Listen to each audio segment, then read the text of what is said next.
नमस्कार दोस्तों, मैं हूं विकास और आप देख रहे हैं झुंझुनू समाचार। आज हम मलसीसर पहुंचे हैं।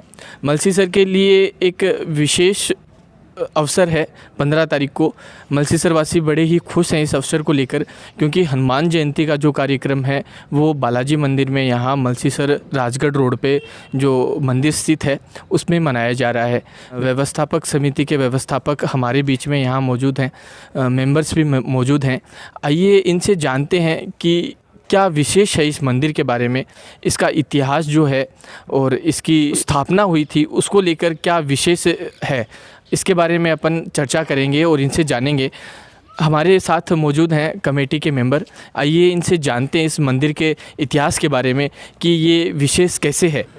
मैं ओम प्रकाश सांखला इस मंदिर के विषय में बताना चाहता हूँ कि हम लोगों ने 1994 में एक छोटी सी और श्री बालाजी महाराज के नाम से एक मंडल बनाया था।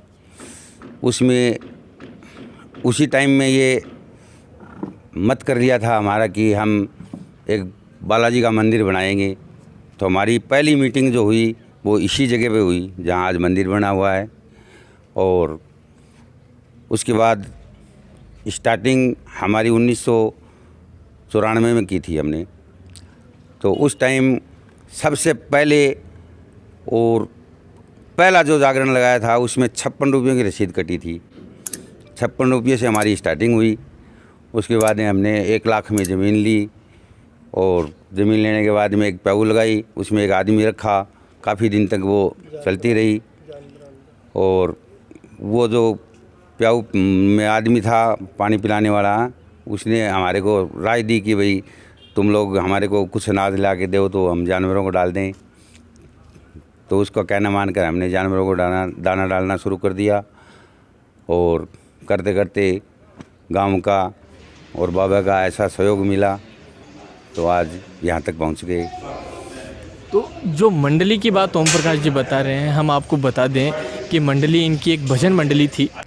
जो भजन मंडली क्षेत्र में या मलसीसर गांव में भजन करती थी और उस मंडली को जो सहयोग मिलता था उस सहयोग से ही इस मंदिर की नींव रखी गई और इस मंदिर का निर्माण हुआ। ये अपने आप में एक विशेष बात है और बड़ी ही अनूठी बात है कि कोई विशेष या बड़ा सहयोग इसके लिए नहीं मिला, लेकिन छोटे छोटे सहयोग से, जिस प्रकार राम सेतु बना एक गिलहरी के योगदान से, उसी प्रकार छोटे छोटे सहयोग से भी ये मंदिर बनके और इतना विशाल मंदिर और सुंदर मंदिर यहाँ बनकर तैयार हुआ है। तो इसके बारे में भी इनसे जानते हैं, इस संघर्ष के पीछे की जो कहानी है और जो इसका जो इतिहास है उसके बारे में भी जानते हैं। स्टार्टिंग से 10 आदमी थे इसमें, फिर भजनी जुड़ते जुड़ते 20-21 हो गए। और रात में जागरण करते, दिन में हमारा सब काम करते। कोई सब मेहनत वाले थे, जैसे कोई मिस्त्री था, कोई दुकानदार था। तो हम लोग जैसे ही रात को जागरण करने जाते उसमें सिर्फ एक ढोलक वाले को पैसा देते। उसके बाद में जो भी बचता वो बैंक में डाल देते। उससे इकट्ठा होते होते और ये हमने मंदिर बना दिया। तो जो आप लोग जाते थे तो लोगों का जो सहयोग, जितना उनकी इच्छा होती थी वो सहयोग आपको मिलता और उस सहयोग से ही आप लोगों ने ये काम किया। हाँ, उस सहयोग से ही काम किया। और उसके बाद में देखो और भी दानी दाता भी जुड़ गए। कुछ लोगों ने हमारे को सहयोग दिया है। जैसे फर्श बनाना है, हमारा जैसे काम चला तो काम को देख करके जैसे सबसे योगदान ज़्यादा इस गांव में संतोष जी हाकिम का है। उसने बहुत बड़ा सहयोग दिया है, आज भी देते हैं। स्टार्टिंग से ही उनका बहुत अच्छा मन रहा हमारे पर और उस टाइम से लेकर आज तक वो हमारे को सबसे बढ़िया सहयोग देते हैं। बिल्कुल, छोटे छोटे सहयोगों से ही एक बड़ी कड़ी बनती गई और बड़े सहयोग भी आपको मिलते गए और आपकी मेहनत जो है वो आज रंग लाई है और ये मंदिर जो है वो धरातल पर बन के खड़ा है। हाँ। तो आपको कैसा महसूस हो रहा है? खुशी है साहब, खुशी है। जो हमने हम जो लेके ताले जो हमारा मत था उसमें हम पास हो गए। बिल्कुल, ओम प्रकाश जी ने बताया कि इसके पीछे जो संघर्ष था वो बड़ा था छोटे छोटे सहयोग से इन्होंने शुरू की इस मंदिर की नींव रखनी और बड़ा सहयोग जो है, बड़े दानदाता जो है, बड़े भामाशाह जो हैं, वो धीरे धीरे जुड़ते गए और इस मंदिर का जो भव्य निर्माण है वो आज मलसीसर में बन के आपके सामने है। 15 तारीख को जो है वो यहाँ एक विशेष कार्यक्रम का, हनुमान जयंती के ऊपर विशेष कार्यक्रम का आयोजन होगा। तो व्यवस्थापक समिति के व्यवस्थापक विश्वनाथ जी पनवाड़ी हमसे जुड़े हैं, तो इस कार्यक्रम की जो रूपरेखा है वो विश्वनाथ जी से जानते हैं कि ये कार्यक्रम किस प्रकार रहेगा। विश्वनाथ प्रजापत श्री बजरंगबली भजन मंडल और सदस्यगण जो आँकी माता पिता ने धन्य हो, आज इतो मेहनत करके वो काम करियो है और गांव को बड़ो सहयोग रहो है। अब 15 अप्रैल 3:15 बजे सुंदरकांड को पाठ और शाम के 6:15 बजे बालाजी को भंडारो और 9:15 बजे भजना की शुरुआत। जयपुर की पार्टी और गांव को बड़ो सहयोग रहे है सबको। जो श्री बजरंगबली भजन मंडल, बाकी पार्टियां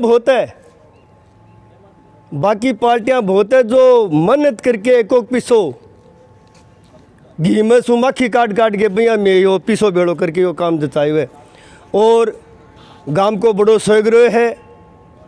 और संतोष कुमार जी हाकिम को बड़ो सहयोग रहे हर बात के मायने, और मंडल का सरसक वहाँ को भी खूब सहयोग रहे, ताराचंद जी को भी रहे है और जो भी उरे जुड़ेड़ा गांव से बड़ो सहयोग रहे, बहुत बढ़िया बात है। जय हिंद जय भारत। जो है वो हनुमान जयंती के अवसर पर यहाँ विशाल भंडारा होगा और सुंदरकांड का पाठ किया जाएगा 3 बजे से। 3 बजे के बाद सुंदरकांड के पाठ के बाद शाम को 6 बजे से यहाँ भंडारा किया जाएगा और भंडारे के बाद रात्रि को 9 बजे यहाँ भजन मंडली, जयपुर की भजन मंडली द्वारा भजनों की प्रस्तुति दी जाएगी। हमारे साथ मंदिर में भजन मंडली के मुख्य कार्यकर्ता भंवर सिंह जी हमसे जुड़े हैं। आइए इनसे भी इस मंदिर के बारे में, इसकी विशेषता जो है, इनसे जानते हैं। बालाजी महाराज का मलसीसर में जो मंदिर है, इस मंदिर की स्थापना 2004 में हो गई थी। 2005 में हमने यहाँ मूर्ति स्थापना की थी। मूर्ति स्थापना में श्रीमान रतिनाथ जी महाराज के कर कमलों द्वारा करवाई थी। 9 मई 2007 को ये भव्य मंदिर गांव वालों के दर्शनार्थ शुरू हो गया था। बालाजी महाराज के दर्शन के लिए लोग 9 मई 2007 अब 15 अप्रैल को हनुमान जन्मोत्सव मनाया जाएगा। इसके बाद 9 मई को मूर्ति स्थापना दिवस भी मनाते हैं हम। उसमें भी जहाँ तक हो सके बाह्य कलाकारों को ही बुलाते हैं। यहाँ बड़ी संख्या में जो है वो ग्रामीण भी मौजूद हैं। कार्यक्रम की तैयारियाँ जो है वो अंतिम रूप तैयारियों को दिया जा रहा है, तो ग्रामीण भी इस कार्यक्रम को लेके बड़े उत्सुक हैं। तो इनकी उत्सुकता जो है वो जानते हैं। आज हमारे साथ में मौजूद हैं भवानी सिंह जी, आइए इनसे जानते हैं। सबसे पहले तो विकास जी आपको धन्यवाद देते हैं कि आज आप हमारे बीच में आकर के हमारे इस कार्यक्रम की कवरेज कर रहे हैं। और जैसा आपने भी कहा कि ये मंदिर अनूठा है, क्योंकि ज़्यादातर जो मंदिर बनते हैं वो किसी एक भामाशाह से या फिर मंदिर निमित्त ही चंदा होता है फिर मंदिर बनते हैं। लेकिन ये जो मंदिर है, ये हमारी जो भजन मंडली है गांव के, जिसमें हर बिरादरी के लोग हैं, सर्व समाज के लोग हैं, इन सब ने मिलकर के और इस मंदिर को बालाजी महाराज के बड़े मंदिर को बनाने की ठानी, क्योंकि गांव में इससे बड़ा मंदिर दूसरा नहीं है। इससे पहले हनुमान जयंती कब आती कब चली जाती है वो हम लोगों को पता ही नहीं रहता, या फिर हम दूसरी जगह देखने के लिए जाते हैं कार्यक्रम, जैसे अपने डाबड़ी धाम है या फिर सालासर, ऐसे होते। लेकिन अब देखो हनुमान जयंती के अवसर पर यहाँ पर पूरे दिन बड़ी संख्या में श्रद्धालु आएंगे। कार्यक्रम में तो आएंगे ही, 16 तारीख को भी बड़ी संख्या में आएंगे। तो इस भजन मंडली जिसमें हर बिरादरी के लोग हैं, इन लोगों ने मिलकर के इस मंदिर को बनाने की, आगे बढ़ाने की ठानी। और फिर धीरे धीरे भामाशाह भी जुड़े, गांव के लोग भी जुड़े, क्योंकि अच्छे काम होते हैं उसमें सब जुड़ते जाते हैं और उसी का परिणाम है। आप देख रहे हैं आज इतना सुंदर, इतना भव्य, इतना विशाल मंदिर बन पाया है। इसके अलावा आपको और भी बताना चाहता हूँ, हनुमान जयंती के अलावा जन्माष्टमी के अवसर पर भी यहाँ पर बहुत अच्छा कार्यक्रम होता है। अपने जो राधा कृष्ण जी की मूर्तियाँ यहाँ पर स्थापित है। इसके अलावा महाशिवरात्रि का जो कार्यक्रम है वो भी यहाँ पर बहुत अच्छे से होता है। यानी ये साल के अंदर 4-5 कार्यक्रम हैं वो बहुत अच्छे से होते हैं। तो इस मंडली को बहुत ही हम धन्यवाद देते हैं और आपको धन्यवाद देते हैं। सब जो लोग आपके चैनल के माध्यम से देख रहे हैं उन सब से ये प्रार्थना करते हैं कि आप ज़्यादा से ज़्यादा संख्या में 15 तारीख का जो कार्यक्रम है, रात्रि जागरण का कार्यक्रम है, इससे पहले भंडारा होगा और 3-3:15 बजे लगभग हम सुंदरकांड संगीतमय सुंदरकांड पाठ शुरू करेंगे। वो भी देखने के लिए ज़्यादा से ज़्यादा आएँ। और 16 तारीख को जो चैत्र पूर्णिमा है उस दिन पूरे दिन दरबार खुला रहेगा हनुमान जी का और उसमें ज़्यादा से ज़्यादा दर्शन करें, ये आपके माध्यम से हमें विनती कर रहे हैं। जैसा कि इन्होंने बताया कि ये मंदिर जो है वो अपने आप में एक विशेषता रखता है, क्योंकि यहाँ साल भर में 5 से 6 प्रकार के आयोजन होते रहते हैं और जो ग्रामीणों को लेके मतलब उसमें उन कार्यक्रमों में बड़ा उत्साह रहता है और ग्रामीण बड़ी संख्या में यहाँ पहुँचते हैं। मेरा भी आप सभी लोगों से निवेदन है कि हनुमान जयंती का जो कार्यक्रम है आप सभी लोग ज़्यादा से ज़्यादा संख्या में यहाँ पधारें, उस कार्यक्रम का आनंद लें।